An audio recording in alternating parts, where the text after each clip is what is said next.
Olá, pessoal. Vamos para mais uma aula da disciplina de IHC. Hoje o assunto é perfil de usuário, personas e cenários. Nós temos 3 objetivos principais. Primeiro, apresentar 3 modelos, certo? Que são esses que eu justamente falei agora, perfil, persona e cenário. Discutir a importância desses modelos, né? E realizar as atividades, né? Que são os exercícios que eu vou deixar lá no Google Classroom. Bom, pessoal, como a gente tem falado muito sobre design, né, de produtos, no nosso caso de sistemas interativos, eu falei para vocês que existem aquelas 3 fases, né? Eu até vou relembrar vocês essas fases, porque elas são muito importantes para o processo de entendimento de como construir um bom sistema interativo, que é a análise, a síntese e a avaliação.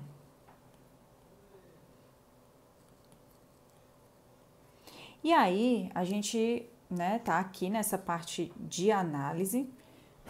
Na análise, eu expliquei para vocês que a gente tem que avaliar, tem que analisar a situação atual, e a gente consegue analisar a situação atual ao coletar dados, né? Dados sobre a pessoa, sobre o ambiente, sobre os problemas dela.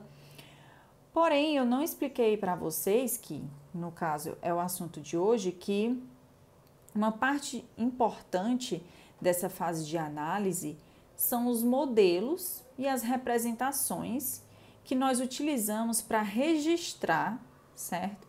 O que foi aprendido ou definido nessa fase. Então, esses modelos e essas representações, eles definem um recorte no mundo de interesse. Ou seja, imagina que eu tenho ali um mundo de usuários.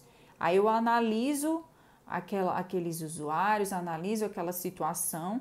Então, eu vou ter um recorte, eu vou ter, então, dados que me interessam, certo? Interessam para o meu problema, para o que eu quero propor. Então, assim, como produto dessa etapa de análise, nós temos diversas representações, modelos que nós utilizamos para registrar, para organizar, refinar e entender melhor os dados coletados, né? No fundo, é armazenar esses dados.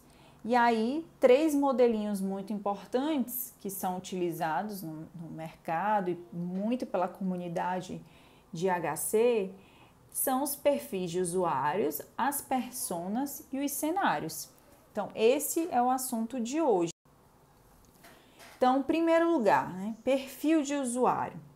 Esse é o nosso primeiro modelinho aqui que a gente vai aprender na aula de hoje. O que é um perfil de usuário?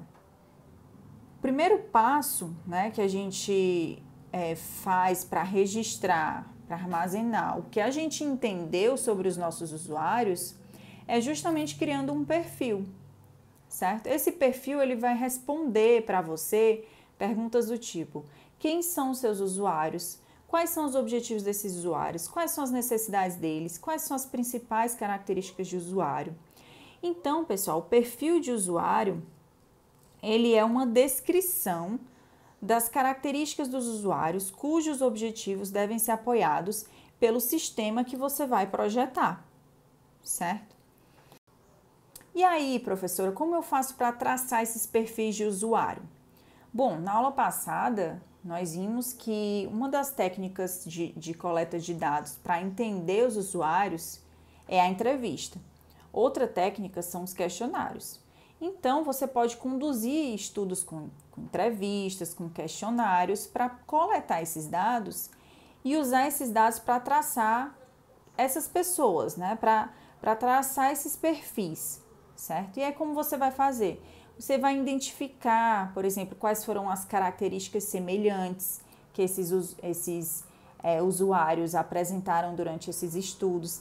Vai agregar esses valores, né? Vai, por exemplo, entender qual foi a faixa etária maioritária de respostas. Pode ser que você tenha visto que 60% das pessoas que responderam seu questionário, por exemplo, tem entre 30 e 50 anos, certo? Então, isso é o quê? Você já está agregando um valor, né? Está criando aí uma faixa, certo? Então, você já está meio que traçando ali um perfil. Olha, a maioria dos meus usuários tem essa faixa aí etária. E aí, você pode também calcular a proporção de usuários que se encaixam em cada perfil e formar o seu perfil. Lembrando que esse é sempre um processo iterativo, ou seja, sempre quando você vai começar um sistema, como projetista e pensando em IHC, você tem uma noção, né, de quem são os seus usuários. Mas essa noção, às vezes, não é o suficiente. Você precisa fazer esses estudos para entender melhor. E aí sim você tem uma informação mais confiável de quem são seus usuários. E aí você vai sempre nesse processo iterativo, entendendo melhor e atualizando seus dados. Então, professor, ok, se eu entendi que os perfis são descrições, né, dos meus usuários e que eu posso coletar, na verdade, definir esse meu perfil através de estudos com meus usuários e entendendo quais são as características em comuns, né, que esses meus usuários têm. Mas quais são os dados, né, de um perfil?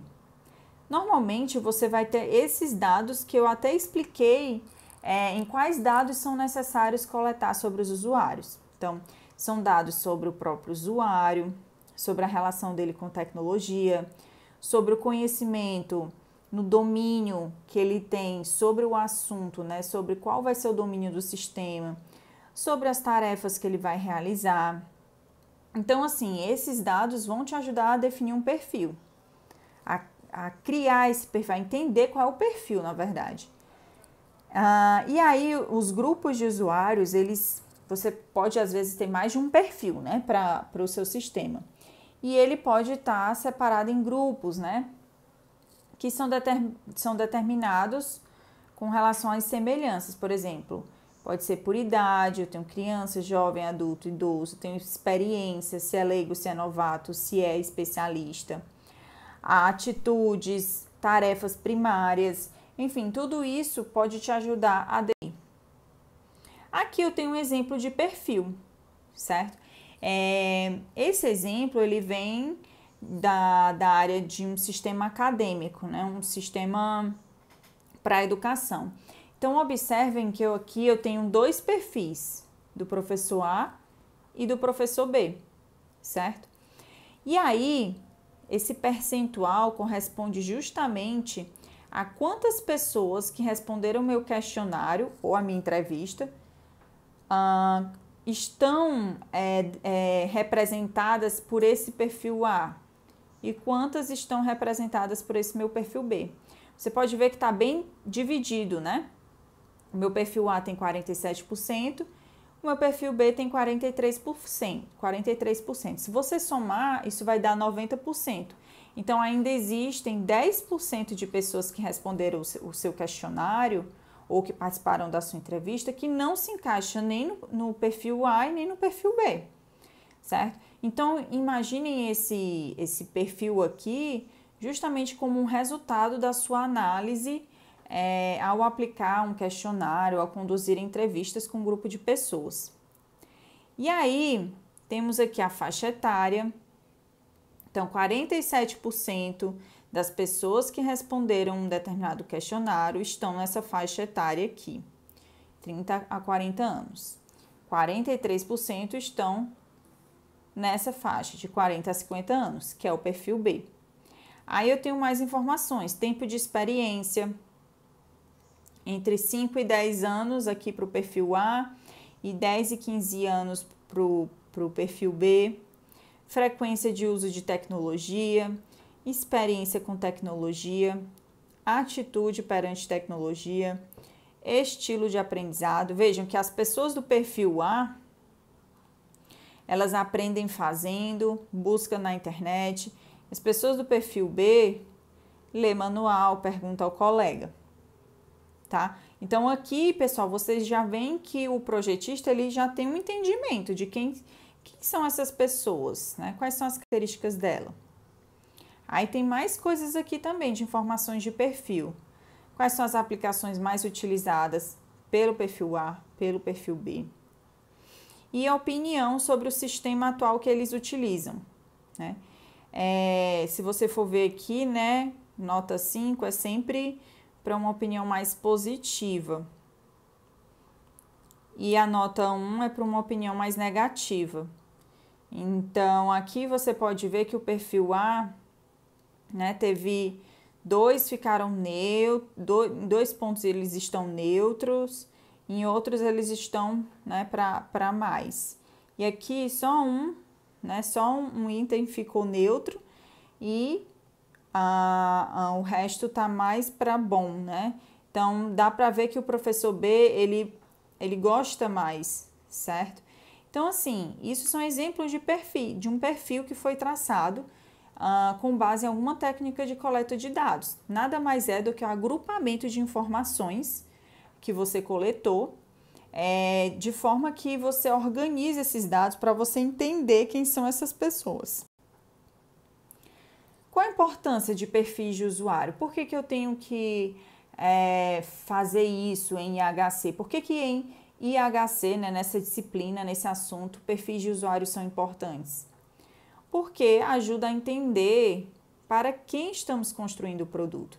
É muito melhor você ter uma noção de quem são os seus usuários, quais são as características dele, do que não ter noção nenhuma, né? Imagina quando você precisa tomar uma decisão sobre o que você vai fazer no sistema, sobre o que você vai colocar no sistema, sem saber nada sobre o seu usuário. Quando você conhece, quando você entende alguma característica do usuário, aquilo pode te ajudar a tomar uma decisão de projeto. Se eu devo implementar requisito X ou Y, se eu devo fazer um determinado tipo de tela, um determinado tipo de interação.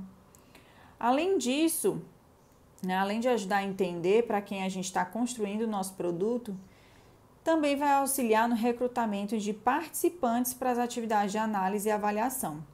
Isso porque em um certo momento do design de um sistema interativo, quando você está se preocupando, né, com a IHC, em um certo momento você vai precisar avaliar. Lembra que eu falei que tem a análise, a síntese e a avaliação? No momento da avaliação de um sistema interativo, você provavelmente vai precisar recrutar usuários para usar o seu sistema.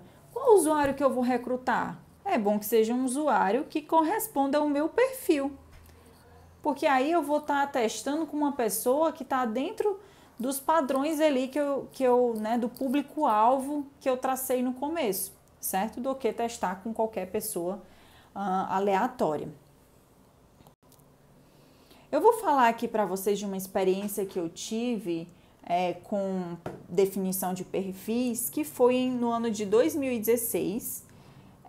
Eu participei de uma competição de avaliação. Essa competição de avaliação, ela faz parte de um congresso nacional, né, de interação humano-computador. Então, todo ano eles abrem uma competição onde um grupo de estudantes podem se inscrever e competir, certo? Eles têm a modalidade da competição para estudantes de graduação e tem a modalidade da competição para estudantes de pós-graduação. Eu participei na modalidade de pós-graduação, na época, em 2016, eu era doutoranda. Então, eu e mais 3 pessoas formamos um time e participamos da competição. Qual era o objetivo da competição? Qual era o tema, né, da competição? O tema era mobilidade das pessoas nas cidades. Então, eles disseram, olha, existem vários serviços e aplicativos para facilitar a mobilidade urbana, como a gente conhece Google Maps, tem o Waze, tem o Bicicletac em Fortaleza, enfim, tem vários outros sistemas. Então, o objetivo era avaliar a experiência de uso de um aplicativo de apoio à mobilidade urbana. E aí, esse meu time, né, que era um time de pós-graduandos, né, eu era a única doutoranda, os outros 3 eram mestrandos, nós fazíamos parte do grupo de pesquisa da engenharia de software, que é vinculado ao programa de mestrado e doutorado em ciência da computação da UFC em Fortaleza. Nos inscrevemos e a primeira coisa que a gente decidiu fazer antes de avaliar os aplicativos ou de escolher qualquer aplicativo foi traçar o perfil de usuários de aplicativos de mobilidade urbana. Então, antes de qualquer coisa, a gente disse, vamos descobrir quem é o nosso usuário, como eles estão usando essa aplicação, essas aplicações, quais são as maiores queixas, enfim, vamos conhecer primeiro nossos usuários. E aí a gente fez um questionário para coletar dados. No final das contas, 345 pessoas responderam esse questionário. Então, foi muita gente que respondeu. Nós fizemos perguntas sobre o usuário, ou seja, qual a faixa de idade dele, qual o grau de escolaridade, em qual cidade ele morava. A gente fez perguntas sobre a locomoção dele na cidade. Por exemplo, a gente perguntou qual eram os meios de transporte mais utilizados por eles, para qual propósito eles utilizavam aqueles meios de transporte, por exemplo. Muitas vezes a gente viu que tinha pessoas que usavam ônibus, né, para ir para a universidade, mas usavam bicicleta para ir, por exemplo, numa padaria, no supermercado, e usava Uber, táxi para poder sair no final de semana. Então, era isso mais ou menos que a gente queria saber, né? Como essas pessoas se locomoviam. E a gente também queria saber os 3 principais problemas que essas pessoas enfrentavam ao se locomover na sua cidade. Então, isso tudo foram dados que coletamos. O terceiro tipo de dado foi sobre os aplicativos que eles utilizavam para a locomoção. A gente perguntou quais eram os aplicativos que eles usavam de alguma forma para ajudar na mobilidade deles dentro da cidade. Quais eram as principais funcionalidades para eles, quais eram os principais problemas que já ocorreram ao utilizar esses aplicativos. Então, vejam, esse conjunto aqui de questões, né, foi muito útil para a gente entender quem são os usuários que usam esses aplicativos de mobilidade urbana. Aqui são algumas respostas, pessoal, da nossa análise, né, que quando a gente tem os resultados, né, de um questionário, a gente precisa pegar todos esses resultados e analisar eles de uma forma que a gente agrupe as informações para entender melhor aquele conjunto de dados, né? Senão fica ali uma planilha gigante de dados e você não entende nada e é mesmo que nada. Então, você precisa sentar, pegar esses dados e analisar. Bom, a gente percebeu que todas as regiões do Brasil responderam o questionário, mas, obviamente, Fortaleza foi a cidade que teve mais respostas.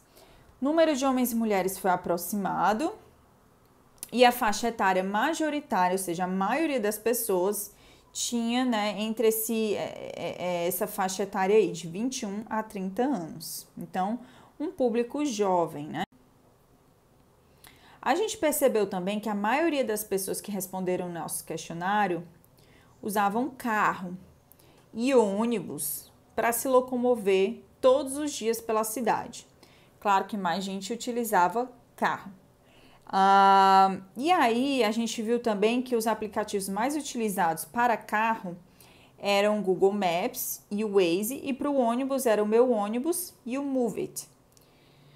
Então a gente já descobriu aí uma variedadezinha de aplicativos.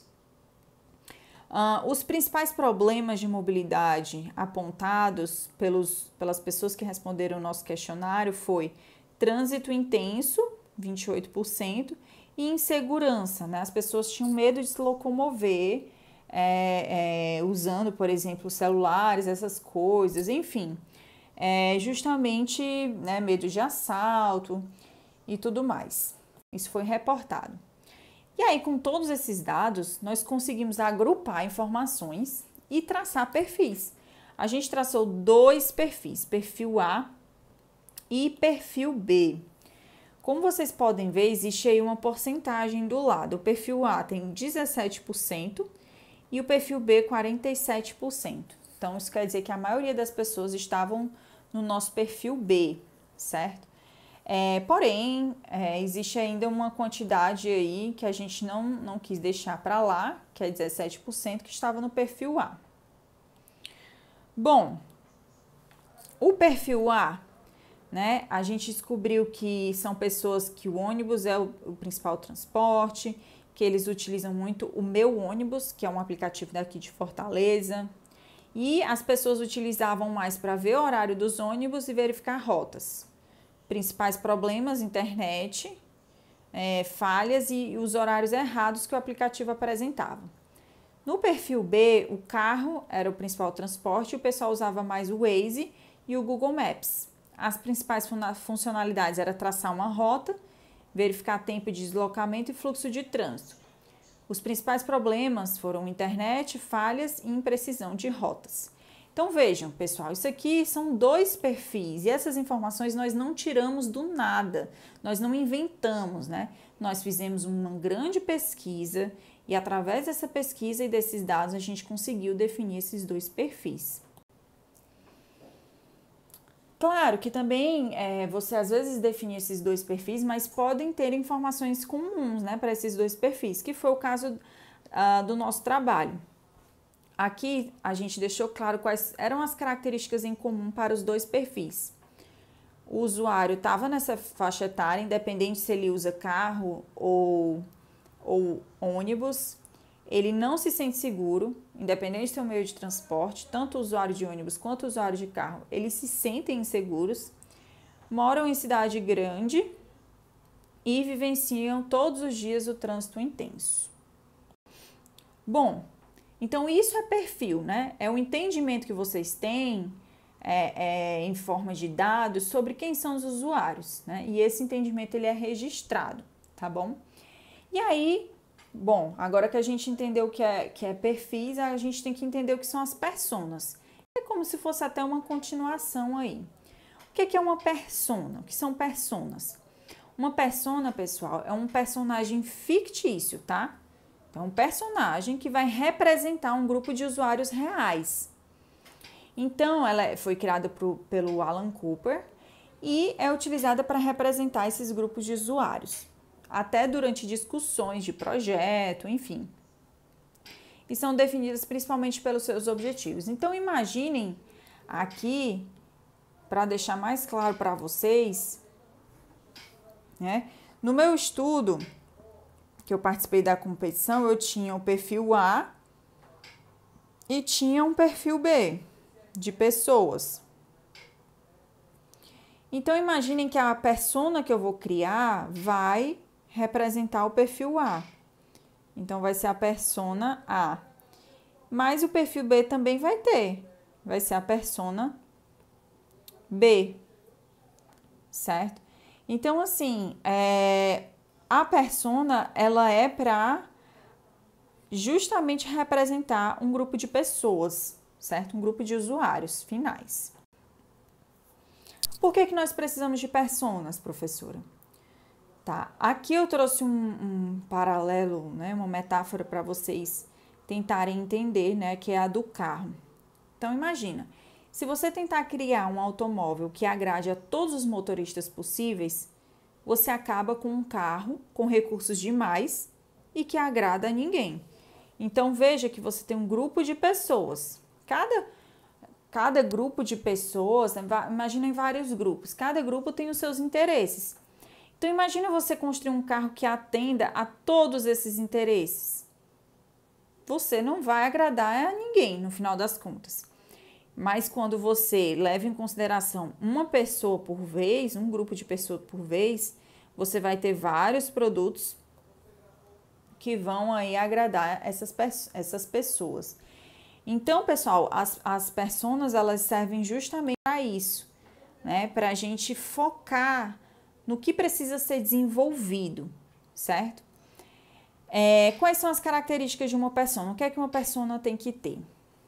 Normalmente, a persona, ela tem uma identidade, certo? Ou seja, ela vai ter um nome, vai ter um sobrenome, uma idade, você pode até buscar uma fotozinha para ali brincar, né? Representar quem é essa persona. Ela vai ter um status, se ela é mais primária, se ela é mais importante no seu sistema, ou se ela vai ser um usuário mais secundário, ou um outro stakeholder qualquer do seu projeto, ou até mesmo um anti-usuário, né? São os usuários que você não são usuários pelos quais você não está fazendo o sistema. A persona ela tem objetivos, né, que não precisam ser objetivos só relacionados ao produto, podem ser objetivos maiores. Tem habilidades, certo? Ela tem qual o nível de formação dela, de treinamento, de competências, da educação mesmo dessa persona. Tem tarefas, você pode escrever quais são as tarefas dessa persona, os relacionamentos, ou seja, se essa persona se relaciona com outros usuários ali do seu sistema. Tem os requisitos, né, que são as características que essa persona espera que tenha no sistema. Tem expectativas. Então, veja, é a descrição de uma pessoa, certo? Só que essa pessoa que você está criando, né, e que vai ter até um nome, certo? Ela, na verdade, está representando um grupo de outras pessoas, certo? Então, essa é a função da persona, né? É de fazer uma representação de um grupo, e aí você pode dar um nome para ela, por exemplo, Lúcia, e aí ao invés de você ficar se referindo aos meus usuários, você se refere a apenas Lúcia, certo? Aqui, pessoal, tem um exemplo de uma persona, é uma persona de um sistema acadêmico, tá vendo? Ele tem nome, Paulo Correia, que normalmente esse nome é inventado. Eu tenho aqui o cargo dele, eu tenho a idade dele, e aí eu tenho uma historinha aqui sobre ele, por exemplo, que ele durante muitos anos trabalhou consertando e configurando computadores. Aqui eu tenho outro exemplo de persona, o Lúcio, professor, e tem até frases, né, para representar essa persona, certo?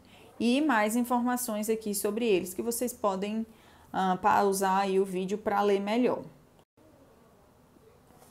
Então, persona é isso, é a representação de um grupo de usuários e você pode justamente criar uma persona para cada perfil que você conseguiu identificar, certo? É um processo iterativo, tá? Porque você pode começar o seu projeto, né, com uma aproximação razoável. Por exemplo, você pode entender mais ou menos quem pode ser ali a sua persona e pode ir melhorando as informações dessa persona à medida que você adquire mais informações sobre os seus usuários. Então, apesar de fictícias, são personagens, né? Você define com rigor, certo? E detalhes, porque você quer representar usuários típicos do seu sistema. Você não vai inventar uma persona da sua cabeça. Você vai, na verdade, usar os seus dados dos usuários para criar essas personas. Por quê? Porque essa persona ela tem que representar usuários reais, certo? Elas são derivadas de um processo de investigação, ou seja, de novo, aquela história, né, de fazer entrevistas, questionários, levantar esses dados e entender quem é o seu usuário para assim você criar uma personagem, né, uma persona. E apenas nomes e detalhes pessoais são inventados, mas o resto são situações que você realmente viu ali dos dados que você conseguiu coletar, certo? Qual a importância dessas personas? Por que fazê-las, né? Por que construí-las? As personas, pessoal, deixam claros os objetivos dos seus usuários, certo? Do seu público-alvo. Então, como eu falei anteriormente, ela ajuda a decidir o que o produto deve fazer. Muitas vezes, você pode justificar uma decisão, pode tomar uma decisão com base nessas personas. Por quê? Porque as personas representam usuários reais, né? Que foram definidos, por exemplo, num perfil, certo? Então, assim, você não vai, às vezes, decidir as coisas da sua própria cabeça. Você vai definir porque, por exemplo, a persona X gosta de tal coisa, ou tem uma certa experiência num certo produto. Bom, as personas também podem ajudar novos membros de equipe a aprender rapidamente sobre quem são os usuários, Imagina você entrando num projeto, né, que já está em andamento, e aí você precisa entender como é que aquele projeto funciona, quais são os usuários do sistema, e se você, né, se o projeto tiver personas, você rapidamente consegue entender.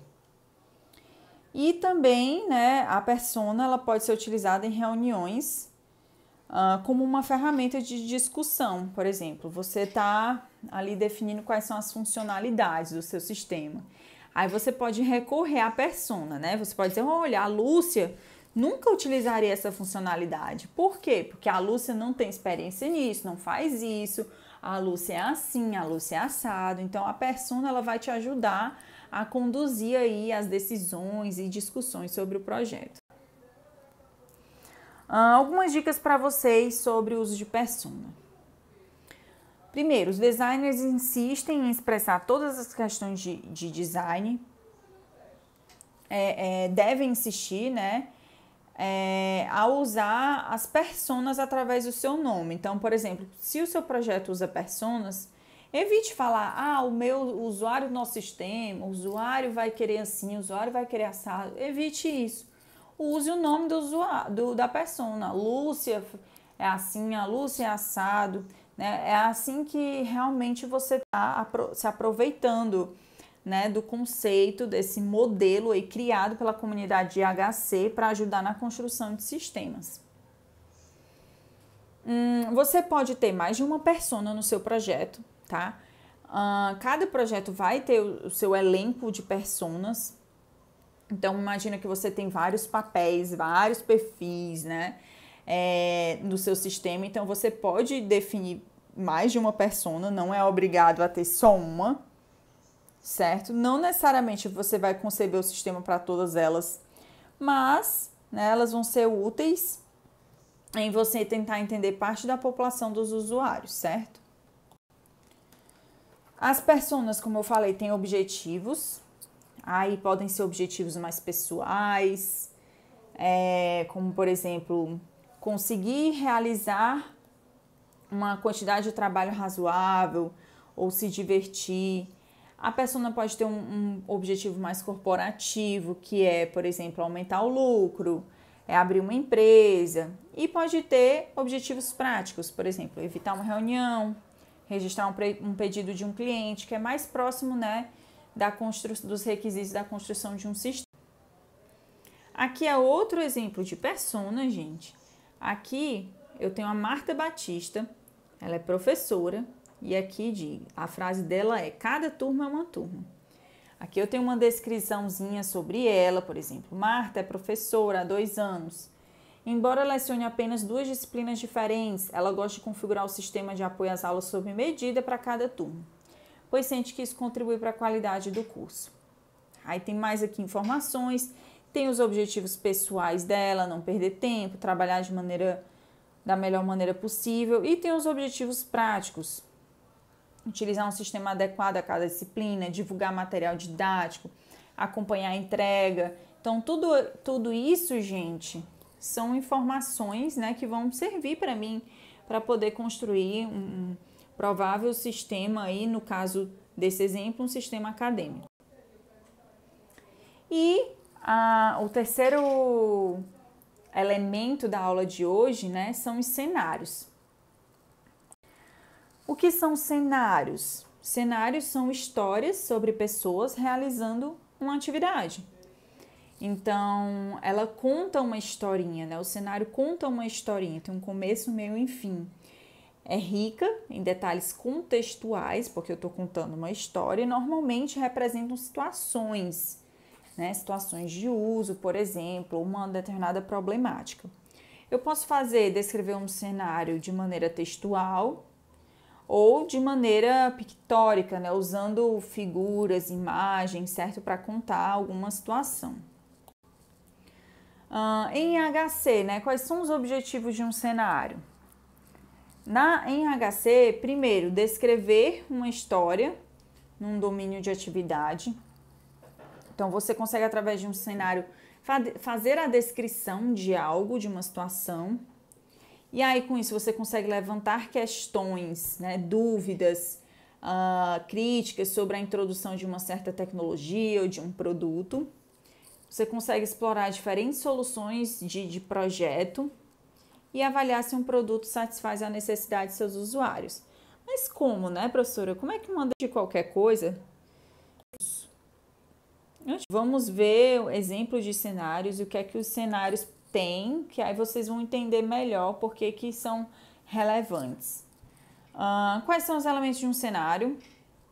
Primeiro, eu tenho um ambiente ou contexto, certo? Aqui eu tenho os detalhes da situação que motivam e explicam os objetivos, as ações e reações dos atores.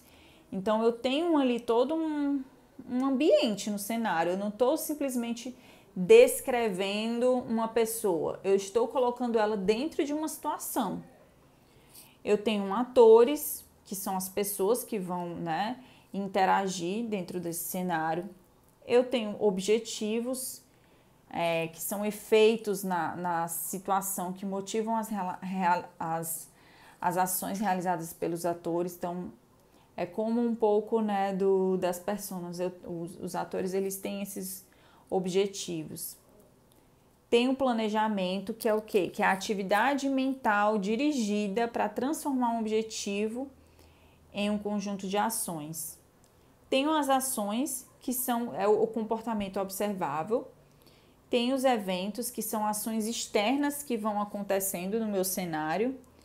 E tem uma avaliação, que é a atividade mental dirigida para interpretar uma situação. Então, no meu cenário, em um cenário, né, que você vai descrever, que você vai definir, você pode ter tudo isso aí. A descrição vai me ajudar a tudo isso. Como definir um cenário? Como é que eu faço para definir um cenário?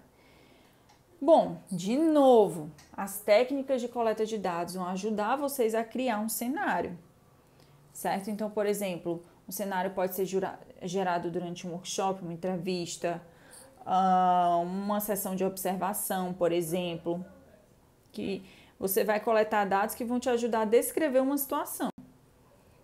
Aqui eu trago um exemplo de cenário, certo? E esse é um cenário de análise, né? Imagina que eu fiz uma sessão de observação e a partir dessa sessão eu entendi todo esse cenário aí, defini ele, né? O título do cenário é Cadastro de Projetos Finais com Co-Orientador Externo Não Cadastrado. Então, eu vou ler aqui para vocês. Na primeira semana de aula, Joana Marinho, secretária do curso de Engenharia Ambiental, precisa cadastrar entre 20 e 30 projetos finais dos alunos no período atual. Um projeto final é um trabalho individual de um aluno sob a orientação de um ou dois professores. Cada aluno preenche um formulário impresso e o entrega na secretaria. Em vez de cadastrar os projetos finais à medida que são entregues, Joana prefere juntar vários para cadastrá-los de uma vez, pois acha que assim perde menos tempo. Joana confere o formulário, verificando se o aluno definiu o seu orientador e o título e a forma de entrega do seu trabalho, para então cadastrar os dados no sistema.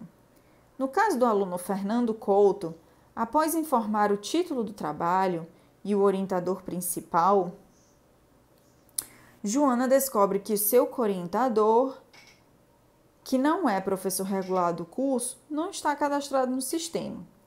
Ela interrompe o cadastramento, pega o e-mail de Fernando da sua ficha, lhe envia mensagem solicitando os dados do seu co-orientador externo.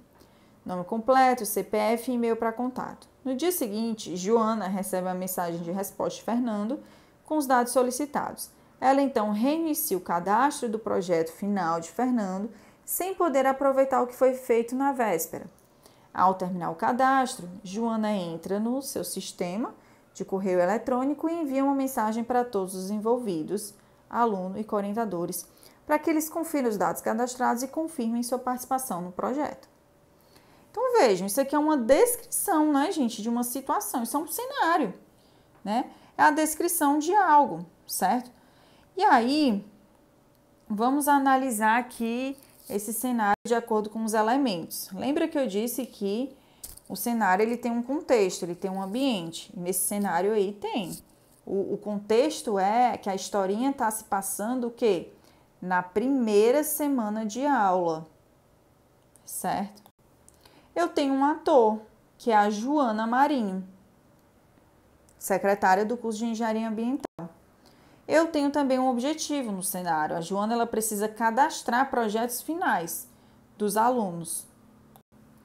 Tenho mais informações de contexto, né, explicando, por exemplo, que um projeto final é um trabalho individual de um aluno, é tipo o TCC, né, que é realizado com orientação de um ou dois professores. Eu tenho um evento, que é cada aluno preenche um formulário impresso e entrega na secretaria. Então, algo que vai acontecendo de fora, que vai impactar aí no trabalho da Joana. Eu tenho um planejamento. Então, aqui a Joana, ela pensou, né? Não, ao invés de cadastrar os projetos à medida que eles vão sendo entregues, eu vou juntar vários para cadastrá-los de uma só vez. Então, ela está planejando uma ação. E aí tem ações, né? Que, no caso, são coisas mais concretas, né? Eventos mais concretos. A Joana vai conferir o formulário, vai verificar se o aluno definiu seu orientador, título, para poder fazer o cadastro. Tenho de novo outro ator, que é o Fernando Couto, que é um aluno. Tenho de novo esse processo de avaliação, que é quando a Joana descobre que o orientador não está cadastrado no sistema, e aí ela já avalia nessa situação e vê o que vai fazer. Tem as ações, o que é que ela vai fazer? Eu vou interromper o cadastramento, vou pegar o e-mail de Fernando, vou enviar uma mensagem, vou solicitar os dados do orientador dele. Tem um evento de novo aí, outro exemplo de evento que é algo externo, que a Joana recebeu uma mensagem de resposta do Fernando. E tem mais ações, né, que ela reinicia o cadastro do projeto. Aí acontece até que ela não pode aproveitar o que foi feito na véspera, certo? Então, veja, eu tenho vários elementos aí que eu disse para vocês que precisa ter num cenário. Quais são os pontos problemáticos, né? Ok, professora, eu entendi o que é o cenário, mas no que é que ele me ajuda? Ajuda justamente a entender quais são os pontos problemáticos nessa situação aí, dessa descrição. Tá? Aqui eu coloquei de vermelho os pontos problemáticos. Então, aí cada aluno, né, um primeiro ponto problemático que dá para identificar nessa situação. Cada aluno tem que preencher um formulário impresso e entregar na secretaria. Imagina se é uma turma muito grande. Ela vai receber cerca de 100 formulários impressos, né? Ela vai ter que cadastrar isso manualmente, então o trabalho vai ser centralizado nela, apenas uma secretária, isso é um problema. Veja, esse cenário, gente, que eu acabei de mostrar para vocês, certo? Tá me fazendo entender o problema que existe nessa situação. Então, por que ao invés de centralizar um trabalho manual todo na secretária, por que eu não faço uma descentralização? Ou seja, ao invés de só da Joana, coitada, ter que cadastrar 100 formulários, por que cada aluno não cadastra o seu? Será que não poderia ter um sistema online onde cada usuário entraria e faria o seu cadastro? Isso sobrecarregaria menos, né, a Joana? Outro cenário problemático. A Joana interrompe o cadastramento, pega o e-mail de Fernando da sua ficha e envia uma mensagem solicitando os dados do seu orientador externo. Imagina, esse problema vai levar mais de um dia, né, para ser resolvido. E se isso já tivesse num sistema, quais são os dados que são necessários para o cadastro, dados obrigatórios?